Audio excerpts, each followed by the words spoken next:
Hello, on this channel, we create videos about studying, working, and living in the UK as foreign nationals. If you're enjoying topics like this, join the community by subscribing to this YouTube channel. This video will discuss 10 intelligent money moves to make as a newbie in the UK if you want to live a high quality of life here in the UK. The first money move you want to make when you arrive to the UK as a foreign national is to build your credit score so you can afford to get a mortgage on a house when you are more stable in the UK. Now you might be wondering, how do you build your credit score? You will want to build your credit score by opening a traditional bank account. What I mean by traditional bank account is that you want to open a bank account in the UK with banks like NatWest, HSBC, and Barclays. There are so many other traditional banks available in the UK.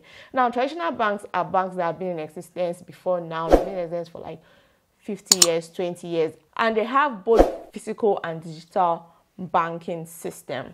Now, you don't want to open only digital banks like, let's say, Monzo and Revolut, because those ones are just digital banks. They're not like the normal traditional banks. So if you have a bank account with Revolut, you might not be able to build your credit score. You will not be able to get a credit card.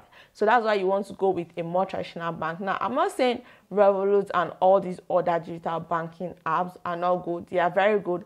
Personally, I have a Revolut account and I use Revolut for my day-to-day budgeting. Having both digital and traditional bank is awesome for managing your finances here in the UK. You would want to have both. So you might want to open a traditional bank account and also a digital bank account. Now, digital bank account, like I mentioned earlier, are banks that do not have a physical banking system. They only have like a digital online banking system. Do you get what I mean?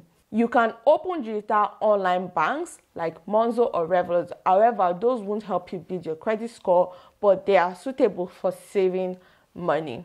Personally, I use Revolut, so I know how Revolut works. When I say Revolut is suitable for saving money, I know what I mean, because Revolut has like a vault system where you can keep money. So you can keep money and lock it away, but it doesn't mean you cannot access it. You can still access it. And you can even save money that Revolut will put a certain percentage of interest for you. And they have a lot of good incentives that come with using the Revolut app. You can send money from the UK to US, and I think you can send to other countries as well. But I have personally sent money from the UK to the US. They had good rates when I sent the money from the UK to the US. And the person received the money, I think in like 24 hours, the person received the money. So Revolut's app is quite good for your daily banking if you do a lot of international transactions, if you want to save, if you want to invest in stock. The app is like the OG app. Now, I'll leave a link in the description box. Please use that link to open a Revolut bank account if you're in the UK. Now, if you're not in the UK, you cannot use this link to open a Revolut bank account. So please, for those of you in the UK, you can use my link. If you use my link, they'll give you either 50 or 40 pounds. It just depends on what the incentive is at the time you open the bank account. And I would also receive whatever you also receive. So please and please, that's a very good way to support my channel. Use the link in the description box to open your Revolut bank account if you would like to have a Revolut account. Another way you can build your credit score once you arrive to the UK is to get a credit card. Like I mentioned earlier, you can only get a credit card if you open a traditional bank account with either Barclays, HSBC, or NatWest. If you open a digital bank account like Revolut or Monzo or the likes, you might not be able to get a credit card. So that's another reason why you want to go with a traditional bank account. Although both banking systems are good for managing your finances here in the UK. Now, when you get the credit card, ensure that you use the credit card and you do not use more than 50% of your credit card limit. If your monthly credit limit is, let's say, £2,000, ensure you spend less than £1,000 monthly and make sure you pay it back on time. Because if you do not pay it back on time, it will affect your credit score negatively, and you want to have a good or very good credit score to be able to afford to apply for a mortgage and for the bank to be able to lend you the money. If you default on your credit card payment, it will affect your credit score negatively, and you don't want to have a bad or a fair credit score, because if you do that, you will not be in a favorable position to take out a mortgage, because by the time you take out a mortgage with a bad or fair credit score, you would have higher interest rates than somebody who is getting a mortgage on a good and very good credit score. So take note of that. You want to pay it back as soon as possible. You don't want to have a bad credit score here in the UK. Another way that can help you build your credit score is to register to vote. You could pass credit check more easily, as banks and lenders will often use the electoral roll to help verify your identity. Banks and lenders being able to verify your identity means that they know you, and it will just help them identify you quickly. And if they know who you are as a person, your credit score could improve, which could also aid you in securing a mortgage, getting a credit card, or financing a car here in the UK. The second money move to make when you get to the UK as a foreign national is to get insurance. Now, you want to get as many insurance as necessary. Now, don't just go out there getting all the insurance you can get. No, you want to get as many insurance as necessary to your personal circumstances. Now, from income insurance to critical illness insurance to life insurance, you want to get this insurance. Make sure that you get your insurance policies with reputable companies here in the UK. You can get your insurance policies with companies like AIG or Legal and General. These are the companies I know in the UK that have stood the test of time, and most companies here use them for their own insurance. There are a lot of insurance companies in the UK. Just make sure you do your research to know which one works best for you, and make sure they are reputable so that when it's time for them to pay out, when you need your insurance policy to pay out, they pay out. Not that you've been paying money and when you need them to pay, they don't pay. Do you get what I mean? As much as we pray against poverty, it is just wise to get insurance to guide us against unforeseen circumstances. I remember during the lockdown, many people lost their jobs worldwide. This has nothing to do with whether you were a foreigner or you were not a foreigner, or whether you were in your home country or you were not in your home country. The situation does happen and a lot of people lost their job. Now, imagine during the lockdown, you were a foreigner here in the UK and you lost your job. How would you survive when you don't have a steady salary coming in? Now, let's just assume that Mr. A is a foreign national living in the UK. And then during the lockdown, Mr. A lost his job. And Mr. A does not have a steady salary. How would Mr. A cope in the UK? Remember that in the UK, as a foreign national without indefinite leave to remain or citizenship, you are not entitled to public funds, neither are you entitled to benefits. If you go and access those things and you want to apply for another visa, they are going to deny you your visa because you already applied or you already accessed public funds. Foreign nationals in the UK are not entitled to public funds or benefits. How would Mr. A cope? Now, during the lockdown that Mr. A, the foreign national, had lost his job and does not have a salary, if Mr. A has income insurance will be paying Mr. A's salary. Do you get it? Because he has insured his job. So during the lockdown that Mr. A lost his job, the insurance will be paying Mr. A until Mr. A gets another job. But remember, the insurance company you go with, they have different policies. Now, the income insurance I have an idea of is the one that they'll be paying you your salary for 12 months. So after 12 months, they'll stop paying you the salary. So they believe in 12 months, you should have gotten a job, depending on the situation. But the minimum you can get that they'll pay you your salary is 12 months. Some companies can say 24 months. Some insurance companies can say 24 months. It depends on what your insurance policy is. So that's why I said, as foreign nationals in the UK, insurance is your best bet, because UK government is not for you. They are against you when it comes to benefits and public funds. So you need insurance to stay afloat. God forbid, but imagine if there's a family in the UK and they are foreign nationals and the breadwinner in that family falls ill, or probably the breadwinner lost their life. What now happens to that family if they don't have like life insurance policies? Because life insurance policies will usually pay out a lump sum or maybe a monthly income to the beneficiaries of those life policies to help them stay afloat. They can get up to £500,000 £1,000,000, £200,000, but at least you just help them stay afloat during that period. So you need to get insurance. Now you might be wondering what the insurance payment is like in the UK. Now the insurance payment here in the UK is usually monthly. You can pay it yearly, you can pay it monthly, depends on your arrangements with your insurance company. The monthly payment for an insurance policy here in the UK can be as low as £20, £50, £60, as high as £100, depending on what your policy is covering. Now, let's say your insurance policy is £20 per month. It's just about setting your financial priorities right. Instead of eating out every other weekend, cook. Use that money for eating out on your weekends to pay for your life insurance. Now, let's just say your insurance policy is £20 per month. £20 per month for 6 months is £120. £20 per month for 12 months, that's a year, is £240. Now, I don't feel £240 is too much to insure something that if you should lose that thing, your lifestyle is going to change dramatically, and it might even affect the overall quality of your lifestyle. So once you get to the UK, get insurance policies. And it is always good to get insurance policies as early as possible. Now, if you have watched this video to this point, it means you're finding value in this video. So please give this video a thumbs up so that YouTube can recommend this video to as many people as possible so that they can also benefit from the information in this video. The third money move you want to make once you arrive to the UK is to get ISA accounts.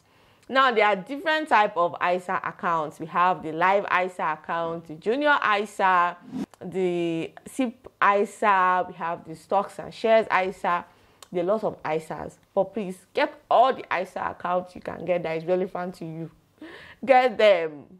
So the ISA, that is ISA, stands for Individual Savings Accounts. Now you might be wondering, why do I need individual savings accounts when I can just use the savings account for my bank? You've already told us that the first step we should do is to open traditional bank accounts so that you can get credit cards. So why do I need to open another savings account? Now the main difference between the ISA and any other savings account is that it offers tax-free interest payments. Now, in this UK, you want to evade tax as possible. Now, I'm not saying you should evade tax. Please pay tax when you need to pay tax. But you don't want to pay tax on your savings. Now, there are different types of ISA accounts here in the UK. Like I mentioned earlier, we have the live ISA, the SIP, junior ISA, stocks and shares ISA, Oríṣiríṣi ISA. A live ISA is a flexible way to save and invest your money for your first home or later life. You can open the live ISA if you're between 18 years of age and 39 years of age. Now, with the money you put in your live ISA, you can choose to just save the money or you can invest in the stock market. Now, the live ISA is the same as any other ISA account you open in the sense that your money can grow free from UK taxes. But the real benefit of the live ISA is that the government, that's the UK government, would add 25% to any amount of money you add into a live ISA. Now, they can only add it up to £1,000. They can't give you above £1,000. So either give you 25% or £1,000. Do you get what I mean? If the 25% they give you on your money is like £2,000, they won't give you £1,000. They only give you £1,000 per year. That's per year. The thing with the live ISA is that the live ISA is actually limited to only £4,000 per year. You can only put £4,000 in the live ISA per year. So on every £4,000 you put in the live ISA, the government will give you £1,000. Now, live ISA is good in the sense that when you want to buy your first home, you can remove the money from your live ISA and use it as your deposit money. So you can save over time because you cannot remove the money from your live ISA. If you remove the money from your live ISA, the government will deduct 25% from the overall money you put in. So you might be thinking, should they give me 25%? If they remove 25%, my money is still there. Nope. It doesn't work that way. Because you would actually lose 25% of whatever you have. For instance, if you put £4,000 and the government gives you the maximum they can give you, which is £1,000 on every £4,000 you put in the live ISA every year. Now you have £4,000, the government gave you £1,000, meaning you have £5,000. Now, 25% of £5,000 is what? Another kind of ISA we have is the stocks and shares ISA. Now, the stocks and shares ISA is an easy way for you to invest free from UK taxes. Unlike the live ISA, you can withdraw your money whenever you want from the stocks and shares ISA. The government does not add any 25% or any percent to whatever you put in the stocks and shares ISA, so you can withdraw your money anytime. So if you invest your money in stocks and shares, and let's say the stocks and shares were high and then you try to cash out, you can cash your money out without paying taxes on it. Now, if you invest in stocks and shares outside the live ISA and you cash out, you will have to pay a tax from whatever you got from that investment, because it's considered an income, a form of income, and you have to pay income tax on that money. But if it's in the stocks and shares ISA, you will not have to pay taxes. So you get the gist. Now, the difference between the live ISA and the stocks and shares ISA is that the live ISA, you cannot withdraw your money. There are only two reasons why you can withdraw your money from the live ISA. Either you're buying your first home or you are retired. So the government will pay you the money like as though they pay you your retirement or your pension. So the live ISA is just for people to save for their later life when they can't like work. So imagine if you open the live ISA when you were 18 and you have £4,000, and then let's say you retire at 70 and the government pays out your money at 70. That's a lot of money, but they'll pay you the money once you reach the official retirement age here in the UK. So that's the good thing about the live ISA. You can only withdraw it when you want to buy your first house here in the UK. Now, if you bought a house before and you want to buy another one, you cannot use the live ISA to do it. Another ISA we have here in the UK is the junior ISA. Now, the junior ISA can only be opened by a parent or a legal guardian of a child that is under the age of 18. Now, you can put money in the junior ISA every month for your child, friends, families. They can put money in, but the person that can open it is only the legal guardian or the parent of that child that can open that account for the child, but every other person can put money in there for the child. So when the child is 18, the account will be transferred to the child, and then the child can decide on what they want to use the money for. I mean, if you're opening a junior ISA, I want to believe that you have some financial discipline or you are financially inclined, you think about the future. That's why you're opening the junior ISA for your child, and I believe you pass that to your child. You want to consciously let your child know that by the time you turn 18, when you get the funds in your live ISA I have saved for you for 18 years of your life, you should use it to pay for your tuition fee or use it to do something tangible. So this is more like an adult gift a parent can gift a child. Personally, I have the junior ISA for my son, and I have this other one for my son called the junior SIP. That one, you put a particular amount of money and then the government puts a percentage for you. Then in a year, you get like, I think, 3,000 something every year. So your child will have 3,000 and something pounds every year until they are 18. The government would continue to top it up for you every year, because I feel this is what I would like to do for my son. I like to give him a financial standing when he's 18, because I know that by the time you clock 18, I'm done with you. I'm done with you.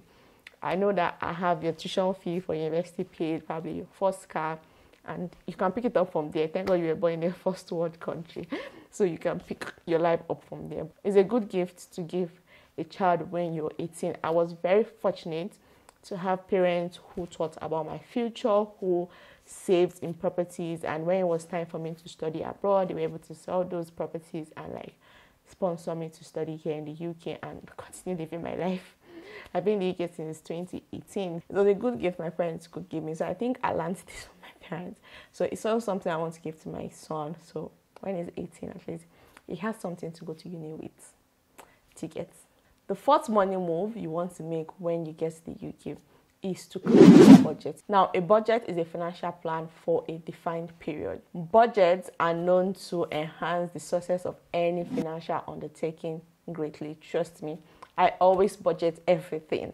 That's why when I made a video on how much we spend per month here in the UK as a family of 3, I tell you, every amount I said we pay is every amount I say we pay. Trust me, I budget everything to the T. Very important in this UK. If you don't have budgeting skills, learn how to budget. Very important. You want to make sure that you budget your salary before you're paid so that you can understand your disposable income. Now, disposable income is your salary, the one that enters your bank account that you know you have once taxes have been removed. Now, you want to understand your disposable income so you know what you're paying for. You know, I'm paying this for bills, I'm putting this in my life ISA, I'm saving this towards my first house, I'm doing this. So that if any impromptu situation comes up, you can tell yourself, I cannot do this because if I do it, it will affect my budget. Maybe next month I'll put it in the budget. Or if you have any emergencies, you can always take that from your emergency fund. So you want to budget in a way that you put money away for emergency periods. So if it's an emergency, you dip your hand into emergency fund. So you don't want to go and dip your hand into your deposit for your first house or dip your hand into the money you're saving for your child, or you want to budget to the T. Very, very important. If you don't know how to budget, learn. Open Excel. I use Google Excel. Open Google Excel. Budget. If you see our budgeting sheet in this house, we used to make jokes that I collect a lot of data, but I don't make sense of the data. In the sense that I don't know, I've not learned Excel to the point where I can draw a graph and all of those things. I just used to put all the money there and, don't worry, it's inside gist. I don't need to be giving what is gist. The fifth money move you want to make once you get to the UK as a foreign national is to create passive income. Now, passive income refers to income that does not need a significant commitment or time or money. You want to start investing in the UK once you arrive to the UK, or start thinking about investing. You can look into buy-to-let or the stock market. Now, please, whichever investment you choose, ensure that you understand it so that you do not lose money or get scammed. Now, UK scammers are sophisticated. Trust me. I'm going to make a video on scams you should be aware of here in the UK because, trust me, I almost fell for the tax scam, but my God, it's bigger than them. Anyway, let's move on to number 6. The 6 is beware of scammers. Scammers in the UK are sophisticated. So be aware, stay at alert. Scammers in this UK, they are sophisticated. And ensure that you do not involve yourself in fraudulent activities here in the UK. Because if you do, it will taint your financial and criminal records here in the UK. You might even be deported back to your home country. So please, shy away from scamming people. Don't think it's quick money. There's no quick money anywhere in this UK. Work hard. For instance, I'm trying to build a passive income for myself and my family by creating this YouTube channel. So please support this YouTube channel. If you have watched this video to this point, subscribe. It means you're finding value in this video. Hit that subscribe button. Subscribe. So support this channel. Support me. This is like a source of passive income to us because we believe that the videos on this channel would keep helping people and people will gain from it and watch it, and we can get sponsorship probably maybe one day, or probably the AdSense, the money we make from Google AdSense can serve as passive income. Number 7 is to avoid especially buy now pay later. In this UK, buy now pay later is the OG. This UK, they like buy now pay later. Phone contracts, buy now, be paying £40 every month. Before you know, iPhone 14 has come out, you're still paying the £40 for iPhone 13. They will say you should upgrade. You will upgrade, finish, it's down to £50. Before you know, iPhone 17 has come out. You will upgrade. You start paying £70. That's how people used to check the safe phone contract in this UK. That's how it used to start. It's very small. You buy, you upgrade. The money will start increasing before you check the safe phone contract. That's how it used to happen. Avoid buy now, pay later. Budget. If you can afford it, buy it. If you cannot afford it, don't buy now, pay later. The only time I will advise somebody to do buy now, pay later is if you're trying to build your credit score. Now, this is how you want to do buy now, pay later. You want to make sure that if you're buying something of £500 for buy now, pay later, you have to pay in 5 months. That's £100. You have the £500 already. You don't buy now, pay later with your credit card so that you build your credit card and you can use money from your credit card so that you have the money. So the money just goes in directly. Not that you don't have the money and you just go and buy it. No, make sure you have the money. Put the money in your account. Now use your credit card to buy. Now do direct debit. They should be moving the money from the account you have the money in already that you're not going to touch. They will now remove the money. I don't know if I'm making sense. Just make sure that when you are doing buy now, pay later, have the money. Have the money. I've seen people that have checked me, say, "Lori, buy now, pay later" in this UK. Just make sure you have your money. Anyway, that's for that. Number 8 move would be that as much as possible, buy during sales, shop at charity stores, cook when necessary, and avoid brand names. Now, when I mean brand names is when you go to Asda, you see ketchup of a particular brand. I will not mention the brand's name. Avoid buying that brand. Buy store brand. Buy Asda ketchup. Do you get what I mean? If you want to buy mayonnaise, don't buy the branded one. Buy Asda mayonnaise or Lidl mayonnaise or Aldi mayonnaise. Do you get? Buy the ones with the store name because those ones are cheaper. If you want to buy orange juice, buy Asda orange juice because Asda orange juice will be cheaper than some orange juice. And to be honest, they don't taste different. It's always the same. So make sure you buy brand names. That way you save money. You see, all these 1 pence there, 50 pence there, £2 here, £1 there. By the time you calculate it, you just see that your budget for food was £100. You have spent £150 because you're busy buying brand names up and down. So when you're in the store, buy product that has the store's name than buying a branded name because branded name will always be more expensive than store-bought items. I don't know if you get what I mean. Another way we save money as much as possible is that we shop in different stores. For instance, if you want to buy things like toiletries, home things like maybe plate and things like that, we go to Home Bargains because Home Bargains, they have cheap stuff, like their stuffs are cheap. For instance, you know hair removal cream. There's some hair removal cream, I can't remember the brand now. There's some hair removal cream that in Boots, you buy it for like £7, £9. And in Home Bargains, you can buy it for like £2, £3, even some sell for £1. Home Bargains is a very good way to buy things that has to do with home stuff. Now, Asda, Lidl, Aldi, they are very good for when you want to shop for fruits and food products. Now, for meat, I don't buy meat in stores like that. I go to the butchers to buy meat. So I would say meat is the only thing that I think I spend more on because I'm more particular of the quality of meat I eat. So I go to the butchers to buy meat, and I like turkey. And it's only in that butcher's place I used to get turkey I used to buy. So that's why that butcher is always collecting my money because his goat meat is on point. His turkey is on point. You see why this man is collecting my money? But yeah, I go to the butcher's to buy meat. So I have different stores where I buy things. If you want to buy affordable clothes, fast brand, like fast fashion clothes, go to Primark. Now, personally, I try to avoid buying things at Primark as much as possible, especially clothes. Now, get me out because the clothes don't used to last. So I rather wait during sales to go to stores like H&M, Zara, and things like that. Now, there was a time Marks and Spencer's, they were doing sales.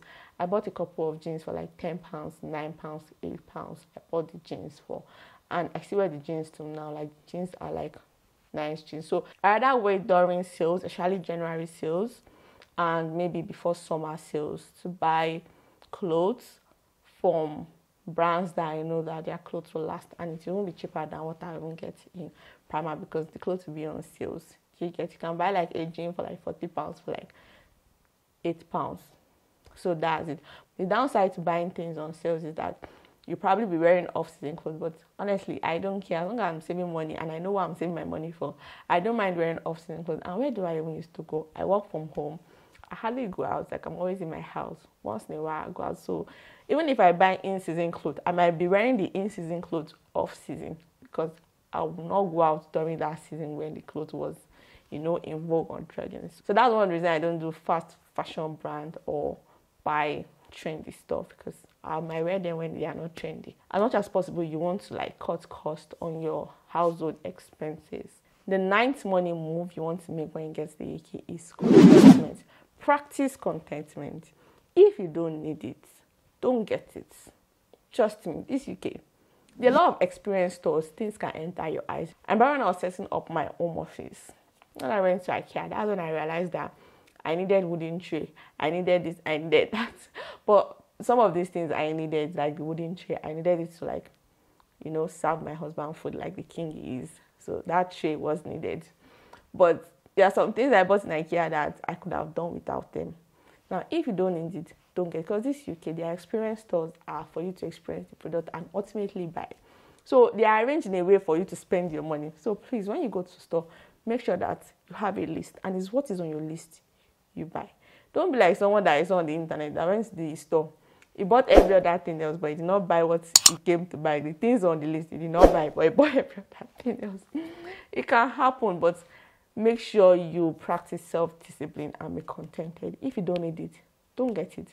Instead of buying some things just because for the sake of buying it or to feel among, ask yourself, do I really need this thing? That I say, practice contentment and self-discipline.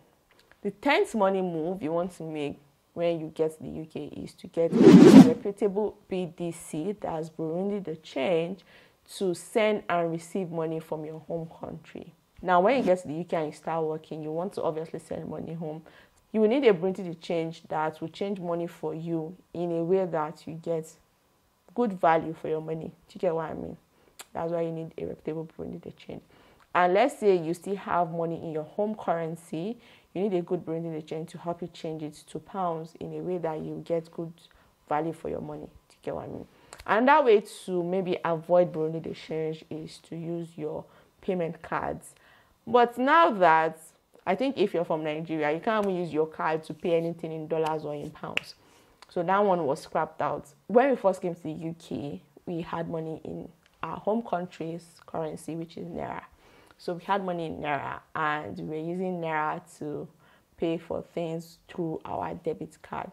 Now things have changed. CBN said it was $100 you can spend in a month.